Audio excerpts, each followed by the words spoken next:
So your thyroid labs came back normal, but you're still exhausted. Your hair is coming out in the shower and you're cold all the time. Is that you? Before you accept everything looks fine, there's one number most doctors never connect to your thyroid, and it might be the whole reason that you feel like this. So come on over if that's you, right? Here is what I consistently see. A woman comes in exhausted, hair thinning, brain fog. She gets a thyroid panel. TSH is normal. If she's lucky, she gets a free a T4. She's told to manage her stress, sleep more, work out, lose weight. All the while, she feels like a slug.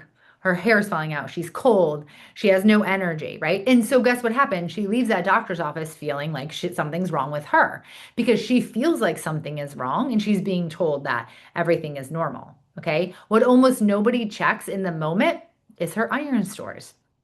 Not iron on a basic panel, but ferritin specifically. So, ferritin is your storage form of iron, and it's the easiest marker to drop when you're running low. Here's why this matters for your thyroid. Making thyroid hormone requires an enzyme called thyroid peroxidase. And that enzyme is, you guessed it, iron dependent. Okay. Your body also has to convert the storage form of thyroid, T4, into active form, T3. And iron is involved in that conversion too. Iron is involved in the conversion to your active thyroid.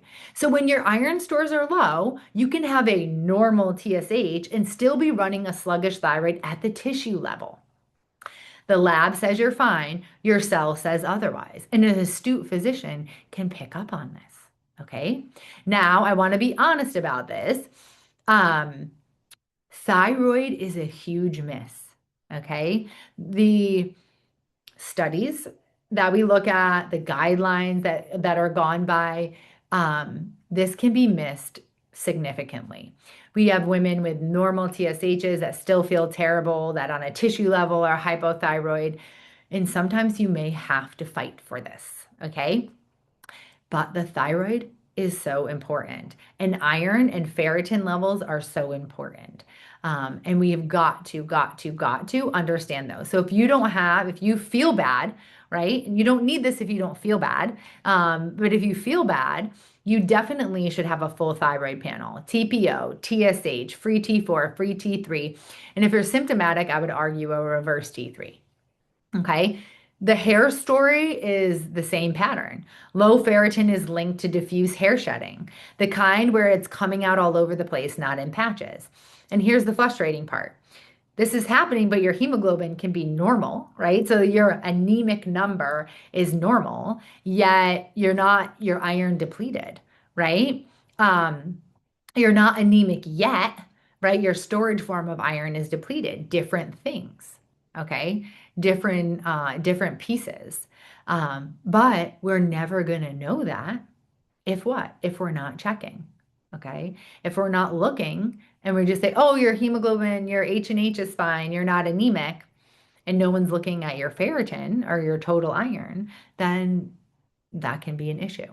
Okay. And also an issue is saying that a ferritin level of 20 is normal. No, normal, we want optimal, right? Optimal ferritin levels are 70, 60 to 70. Okay.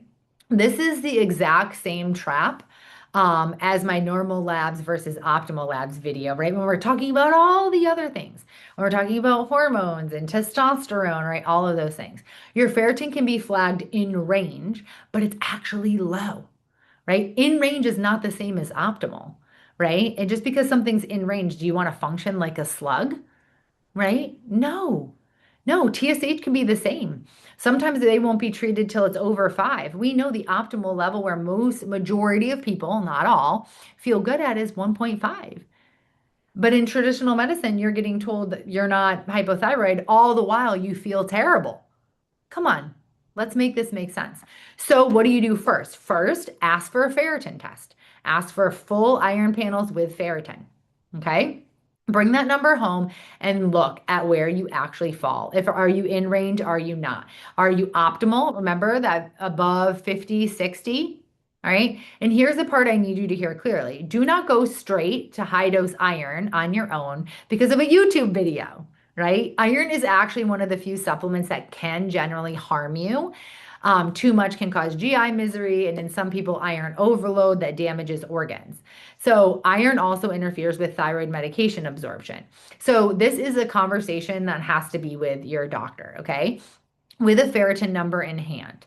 My job is to tell you which number to go check and say, hey, do you know what your ferritin is? Right? Because remember, we can't diagnose and optimize things we're not looking at. Okay. So, do you know what your ferritin is? If you've ever been told that your thyroid is normal, but your body clearly disagrees, check a ferritin too. Okay. Check a free T3 and reverse T3 and a TPO antibody. Okay. Bring it up at your next appointment.